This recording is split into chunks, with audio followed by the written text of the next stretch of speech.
Welcome. Today we're taking a look at what's been happening with tourism in Nepal so far this year. Sort of a mid-year check-in, you could say. Exactly. And we're drawing heavily on insights from David Ways. He's, been writing Nepal guidebooks for ages, living there, trekking there for over 20 years. Which gives a pretty grounded perspective, right? Different from maybe just reading headlines. Absolutely. That's the idea. Yeah. To give you a clearer picture, especially if you're thinking of visiting or, just want to catch up on what's new in Nepal from this year, 2025. It's such a fascinating place, the landscapes, the history, always changing. Definitely. So let's get into it. Okay, first step, mountain views. You hear these stories, maybe see articles suggesting the Himalayas are like disappearing behind haze. Is that really happening? Are the mountains just not visible anymore? Yeah, that's a pretty big claim, isn't it? Yeah. And, well, based on David Ways' decades of experience actually being there, it sounds like a serious overstatement. Oh. He really pushes back hard against this idea that the mountains are suddenly invisible, even in the best seasons. So let's unpack that. What about seeing the Himalayas from Kathmandu itself? I feel like that's a common reference point. Right, and he points out that seeing the really big peaks, like Everest or the Annapurnas from inside Kathmandu city, that's actually always been super rare. Ah, okay. Not a new pollution thing then. Not primarily, no. It's more about the geography, the hills around the valley, the city sprawl, just the sheer distance. He says maybe, just maybe, on a perfect day after the monsoon, October, November, from a specific high rooftop, you might get a tiny glimpse. But not something to count on. Definitely not. Yeah. He even sort of jokes that any hotel promising reliable city mountain views is selling snake oil. So basically you need to get out of the city for those views. Pretty much. He suggests places nearby, like Dhulikhel, which is just east. That place can offer genuinely amazing views on clear days, especially in winter. Or, there's always the option of a mountain flight. What about the haze itself, though? Is it getting worse? Is it all pollution? Well, haze in the spring months, say March to May, that is real, and pollution does play a part. But David Ways adds crucial context. A lot of that seasonal haze comes from agricultural fires across the whole region. Not just Nepal. No, it's farmers burning fields in India, Pakistan, lots of places during the dry season. He's seen it himself, even near Pokhara, and notes, sometimes locals point fingers elsewhere, while maybe overlooking some local burning too. Okay, that makes sense. But what about the claim that this haze basically ruins both the spring and autumn trekking seasons? That's another point he strongly disagrees with. Yeah. Mid-October to mid-December, that's still considered the absolute prime time, post-monsoon, usually very clear skies. And critically, he says, once you get above about 4,000 meters, if the weather's good, you're almost guaranteed fantastic views. So altitude is key. Altitude and timing. Spring can have more haze lower down, below 4,000 meters, sure, but it doesn't ruin the whole season. You just need to manage expectations or climb higher. Got it. And airport delays, sometimes they get blamed on haze too. Right, delays at Kathmandu Airport. Look, those have been a problem for, over 10 years. It's mostly down to congestion, old infrastructure, radar limits. Poor visibility can be a factor, yes, but blaming it all on pollution or haze, that misses the bigger picture. Delays happen in monsoon too, right? True. He also mentioned specific viewpoints like Nagarko. Yeah, he's pretty blunt about Nagarko.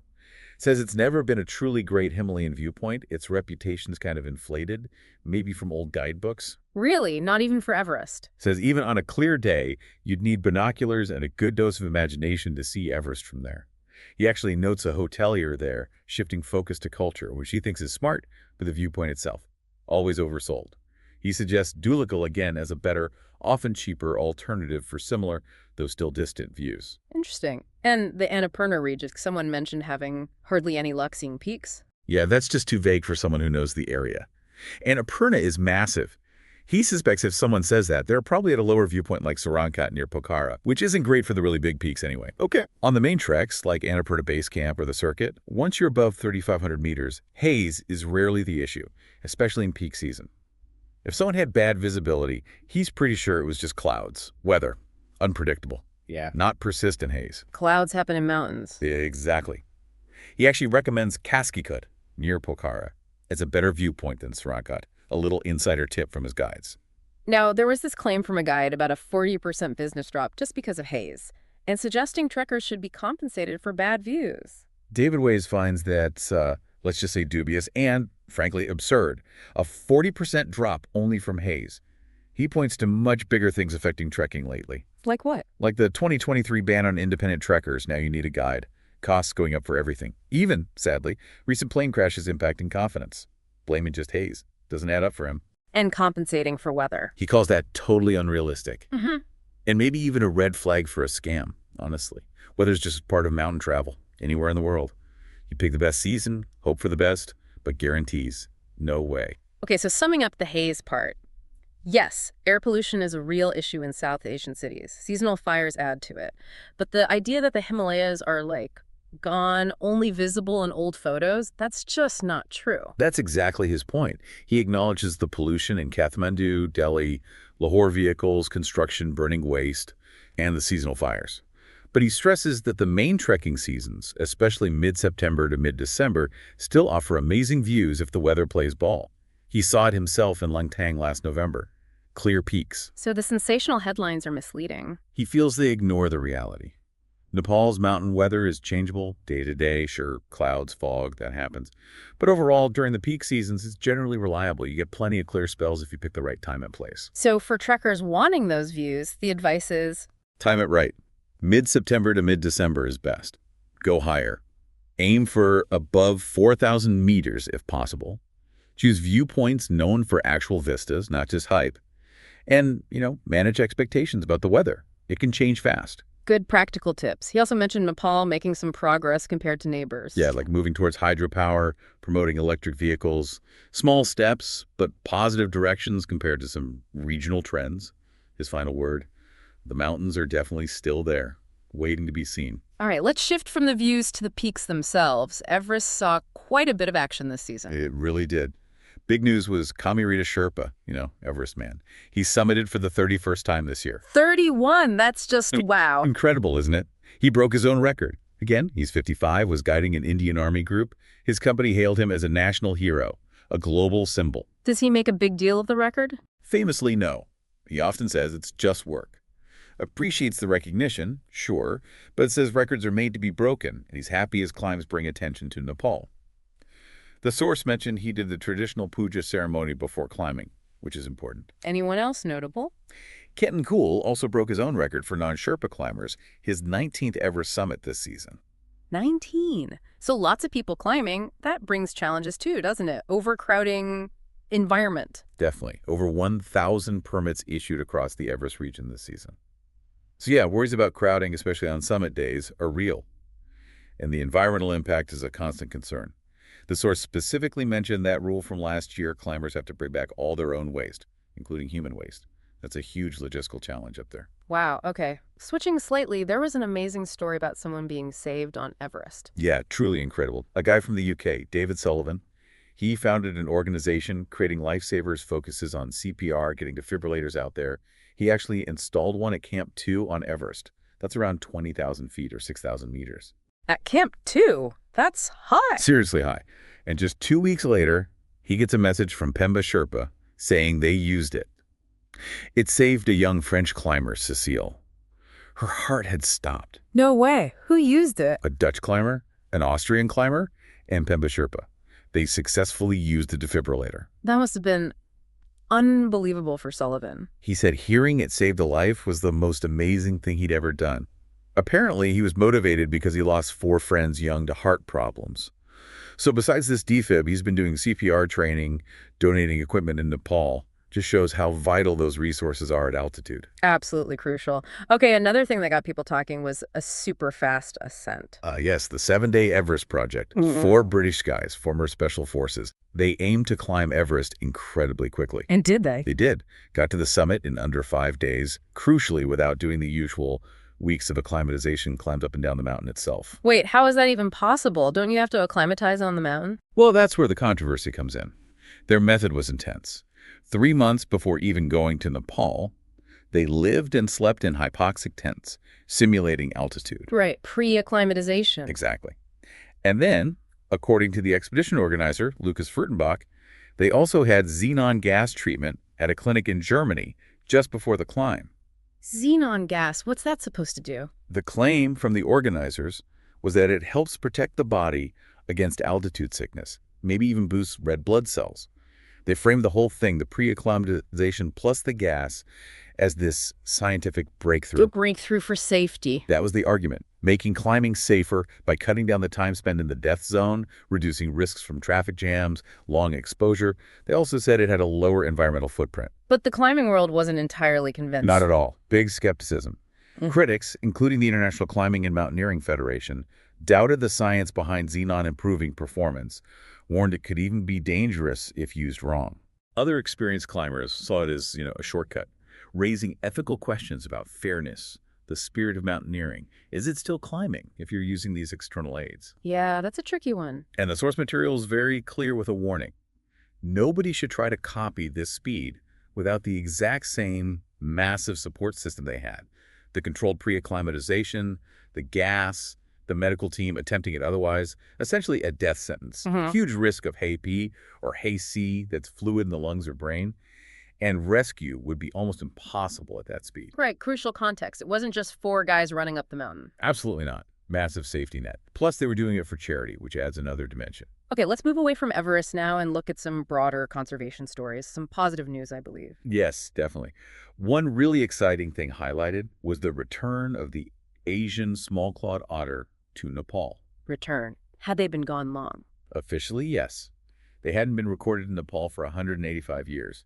But then, in late 2024, a juvenile was sighted in Dadaldura district. 185 years. Wow. Why are otters important? They're seen as key indicators of healthy rivers. They help keep fish and shellfish populations in balance. So finding them again means Nepal now officially has 3 otter species: smooth-coated, Eurasian, and now the Asian small-clawed. Is this linked to any specific conservation projects? It is, yeah. WWS is running a 3-year project on the lower Karnali River, focused mainly on the vulnerable smooth-coated otters there. But the project also works really closely with the local communities living along the river. How so? Well, they're tackling things like illegal fishing, overuse of river resources, habitat damage. But the key is involving the locals. Getting them on board. Exactly. Working with indigenous communities like the Sonaha and Tharu, people with deep ties to the river. They've helped set up community groups to monitor and protect stretches of the river. Locals get training in sustainable fishing, help finding alternative ways to make a living like farming or handicrafts, so they're less reliant on the river in damaging ways. Sounds like a good approach. Citizen science, too. Yeah, the source mentioned one woman, Komal Sonaha, nicknamed the Otter Lady in her village, who's become a real local champion for this. And there's a national otter conservation action plan being developed too. That's great news. But conservation isn't always straightforward, is it? There were some concerns raised about rhinos. Yes, a difficult situation involving 2 female greater one-horned rhinos, Pushpa and Anjali. They were hand-raised and then released near Chitwan National Park. What's the problem with that? The issue is they're habituated to humans. Conservationists are worried this makes them really vulnerable. Vulnerable how? Well, for one, poaching. Rhino horn is incredibly valuable illegally. A habituated rhino might be easier for poachers to approach. They might also wander into villages, damage crops, cause conflict, and potentially they could be dangerous to tourists trying to get too close for photos because they aren't truly wild. So the worry is they weren't properly prepared for the wild. That's the debate, yeah. Some conservationists felt strongly they should have gone to a zoo, maybe in Nepal or even abroad, for their own safety and public safety. Park authorities decided to release them, arguing it reduced stress and cost compared to keeping them penned up and hoping they'd adapt. But experienced people disagree. Some do, like Bed Kodka, mentioned in the source, who used to work in the park.